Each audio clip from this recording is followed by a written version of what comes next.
¿Alguna vez te has preguntado qué pasaría si no existieran las normas? ¿Qué ocurriría si cada persona actuara solo según su propia voluntad? Imagina un partido de fútbol, sin árbitro, sin reglas y sin límites. Cada jugador decide cuándo hay gol, cuándo parar el juego o qué está permitido. El resultado sería caos, discusiones, desorden y nadie sabría quién gana. Esto nos ayuda a entender algo fundamental. Las normas son necesarias para poder convivir en sociedad. Hola, mi nombre es Evelyn y junto a mis compañeras Joana y Susana te invitamos a comprender el origen del derecho. Desde la edad antigua, el ser humano entendió que necesitaba reglas para organizar la vida en comunidad. El pensador Cicerón llamó a la historia maestra de la vida, porque nos permite aprender del pasado. ¿Pero qué es la historia? La historia es el estudio del pasado humano, no solo para contar hechos, sino para interpretarlos. Esto es clave en el derecho, porque muchas normas actuales nacen de procesos históricos. En este estudio encontramos dos elementos importantes: el objeto, que son los hechos del pasado, y el sujeto, que es el historiador que los analiza e interpreta. Por eso, la historia no es totalmente objetiva, depende de quién la estudia. Sin embargo, se busca hacer lo más objetivo posible usando fuentes confiables, análisis crítico y evitando perjuicios. Ahora bien, ¿por qué es importante la historia para el derecho? Porque nos permite entender cómo nacen las leyes, cómo cambian y por qué evolucionan con la sociedad. El derecho no surge de la nada, sino de procesos históricos. Finalmente, el historiador trabaja con un método muy parecido al del derecho.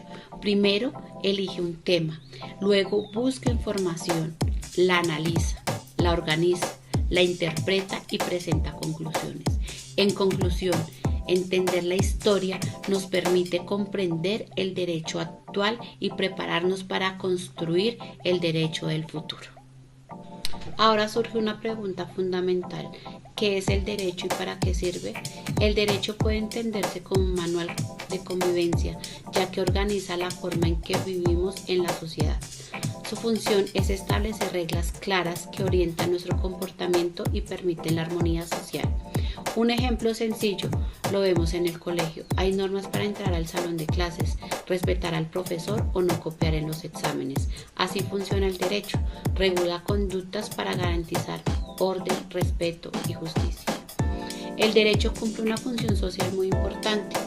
Regula la convivencia y brinda seguridad. Primero, tiene un carácter social. Esto significa que no solo afecta a una persona, sino a toda la comunidad. Ejemplo, si alguien contamina un río, afecta al medio ambiente y también a la comunidad que depende de este recurso. Segundo, existe la bilateralidad. Todo derecho implica una obligación. Si tienes derecho a la salud, el Estado debe garantizar hospitales y servicios médicos. También encontramos la certeza, es decir, las normas deben ser claras. Los límites de velocidad están definidos con exactitud, kilómetros por hora.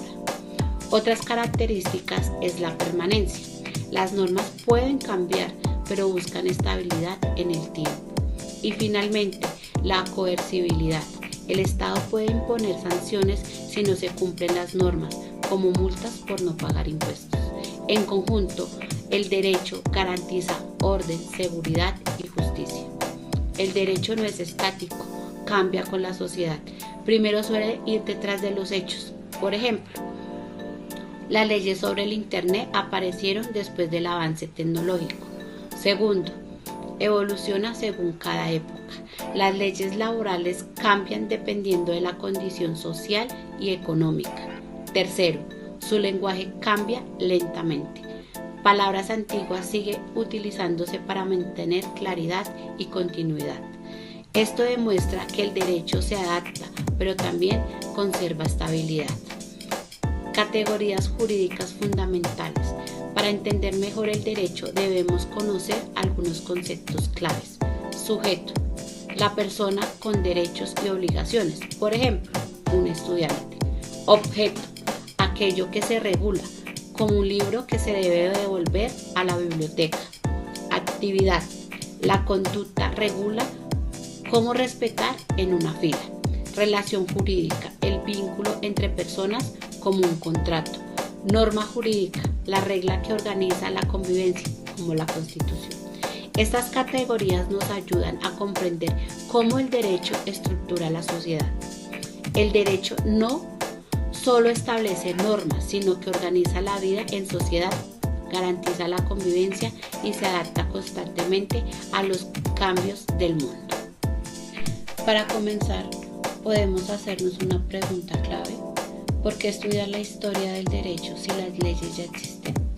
La respuesta es sencilla, porque nos permiten entender cómo y por qué surgieron las normas actuales. Así como un médico estudia la evolución de las enfermedades para tratarlas mejor. El jurista estudia la evolución del derecho para aplicarlo con justicia. La historia del derecho es la disciplina que estudia el origen, desarrollo y transformación del derecho a lo largo del tiempo. No se trata solo de leyes antiguas, sino de entender cómo las sociedades han creado normas según sus necesidades. Por ejemplo, en el derecho romano, el propietario tenía poder casi absoluto, mientras que hoy existen límites sociales y ambientales. Esto nos demuestra que el derecho evoluciona junto con la sociedad. Para estudiar la historia del derecho es necesario establecer 3 límites. 1. Delimitación material. Se enfoca en lo jurídico. Incluye fuentes como la ley, la costumbre y la jurisprudencia, y también documentos históricos como códigos antiguos. Por ejemplo, el Corpus Iuris Civilis o las 7 partidas muestran cómo se entendía el derecho en su época. 2. Delimitación espacial. Analiza dónde se desarrolla el derecho. El derecho romano, por ejemplo, influyó en Europa y en América Latina. Por eso muchos conceptos actuales son similares entre países como Colombia y España. 3. Delimitación temporal. Estudia cuándo ocurre el desarrollo del derecho. Es importante entender que los cambios no son inmediatos, sino progresivos. Así como una persona no cambia de un día para otro, las leyes cambian, evolucionan con el tiempo. Periodificación. La periodificación permite dividir la historia en etapas para entenderlas mejor. Entre ellas encontramos derecho primitivo, derecho antiguo, de Edad Media, derecho feudal y canónico, renacimiento, derecho común, derecho moderno, códigos y constituciones. Cada etapa aporta elementos que explican el derecho actual. Estudiar la historia del derecho nos permite aplicar las normas con una visión más crítica, justa y humana. Así como las reglas en una familia cambian con el tiempo, el derecho también evoluciona con la sociedad. Por ello es importante entender este proceso para comprender los sistemas jurídicos actuales. Y ahora cedo la palabra a mi compañera Joana, quien nos explica cómo funcionan los sistemas jurídicos contemporáneos. Sistemas jurídicos contemporáneos. Describe 4 de los principales sistemas jurídicos. Primero, sistema neorromanista. Surge la fusión del derecho romano y canónico a partir del siglo V, basado en ius comuni, influencia las costumbres jurídicas germánicas. Predominó en la mayor parte de Europa continental y se expandió a América Latina a través del descubrimiento y la conquista. Segundo, sistema anglosajón. Nace en Inglaterra y se basa en el precedente judicial. Es el resultado de la función del derecho del conquistador normando. Las prácticas judiciales anglosajonas. Inicialmente fue unificado por las decisiones de los tribunales reales, luego se complementó con los tribunales de la igualdad para corregir sus rigores. Se extendió a las colonias inglesas, influyen en los sistemas jurídicos de Estados Unidos, Canadá y parte de África y también para Asia. Tercero, sistema socialista soviético.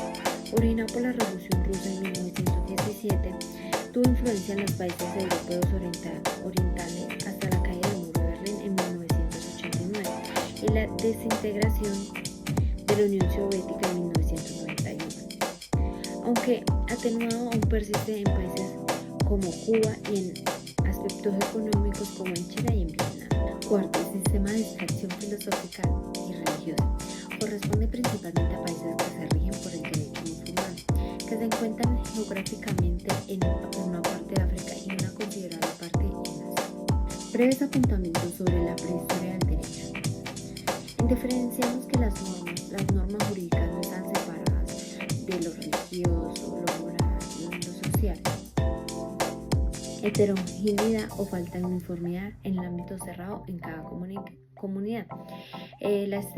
Las instituciones incipientes como el derecho a la familia, el derecho a la propiedad, el derecho a la pena. El derecho a la familia es como puedan proteger su patrimonio familiar. El derecho a la propiedad puedan tener aprobación del comercio. El derecho a la pena se confundía muchísimo con la pena. Entonces un sacerdote el que generaba la conducta, el que daba la ley. Entonces en ese tiempo se regía así. Lo que decía el sacerdote, porque no había leyes que le dijeran como esto está bien, esto está mal, sino lo que decía el sacerdote en ese tiempo. El derecho mesopotámico, primer cuerpo legislativo conocido alrededor del 2000 a.C., contenía leyes sobre los delitos sexuales, propiedad y asesinato. El Código Hammurabi fue creado en Babilonia, que era el ojo por ojo, diente por diente, regulaba el derecho penal.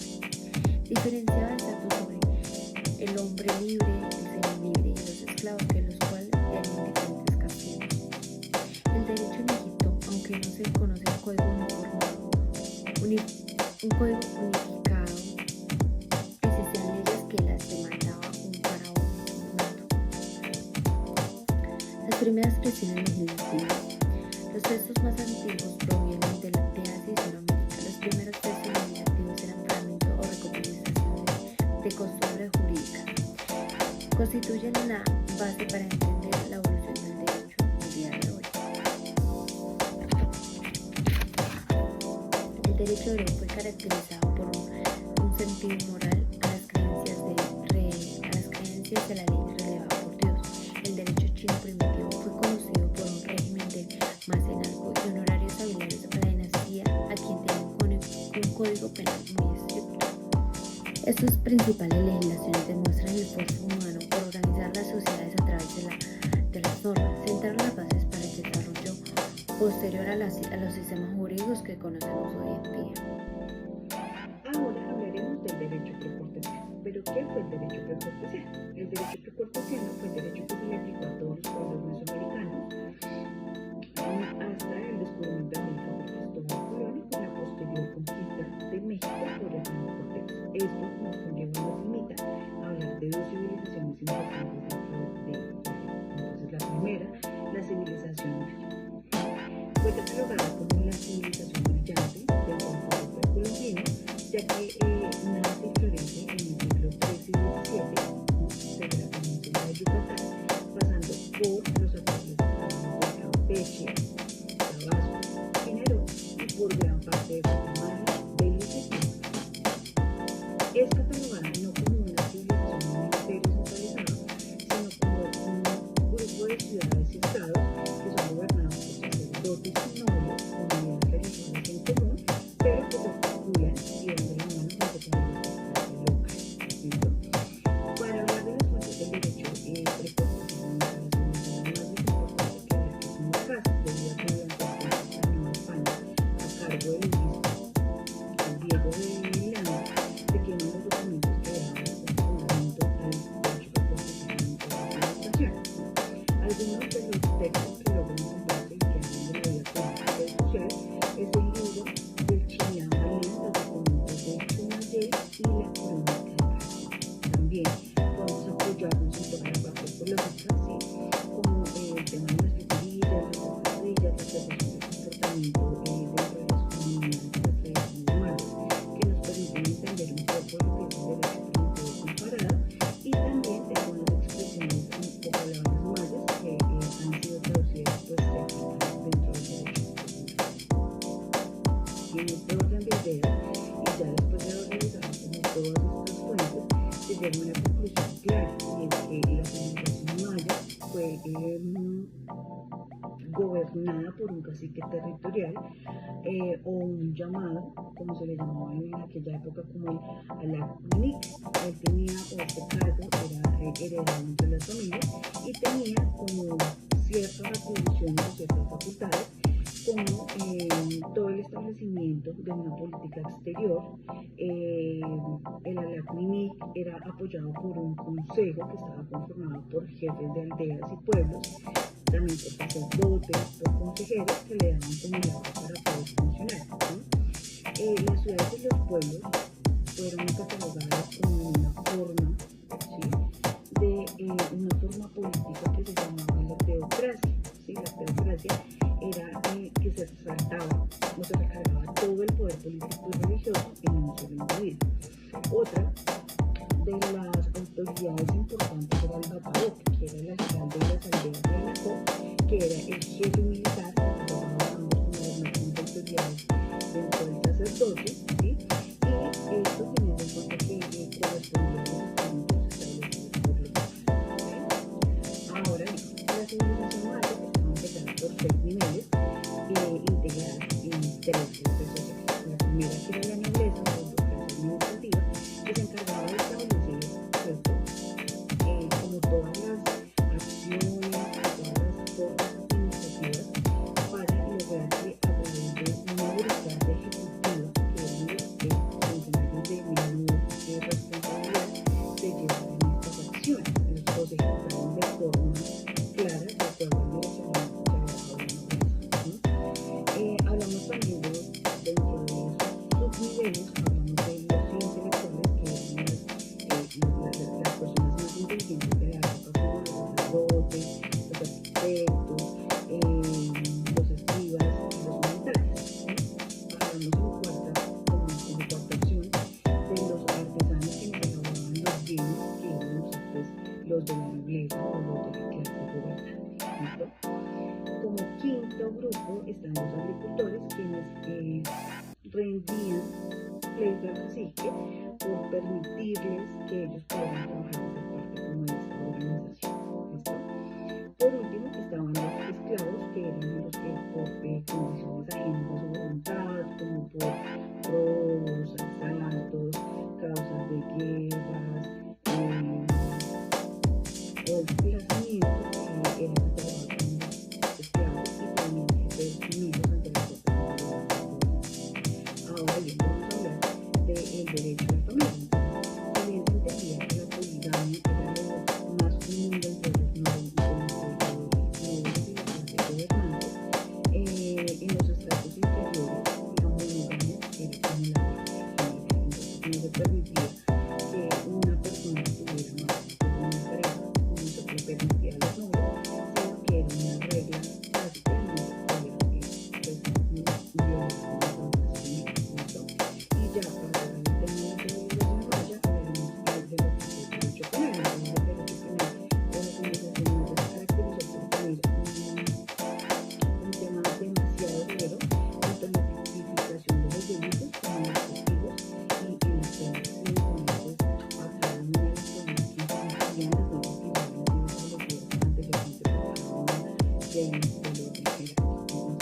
Entonces, para dar un cierre general ya de la civilización maya, se puede establecer que fue uno de los primeros fundamentales como civilización que aportó mucho el derecho, y que pues actualmente, aunque no se toman todas las ideas o todo lo que se genera en este momento, pero sí han trascendido en el tiempo y se han establecido como el tema de la monogamia, que actualmente se vive en un país como Colombia.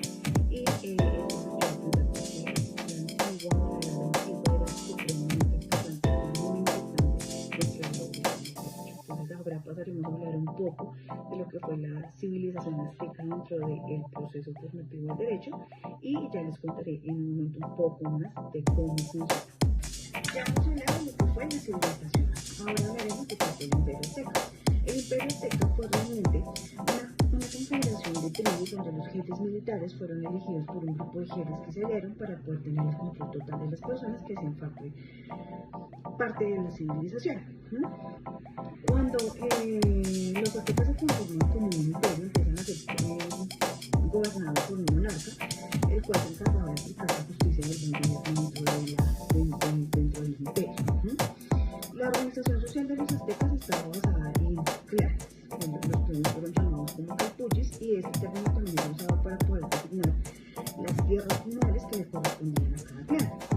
Los calpuchis estaban conformados, ¿cierto?, por familias que tenían un antepasado en común. Ellos tenían sus propios dioses, sus propios tierras y sus propias unidades.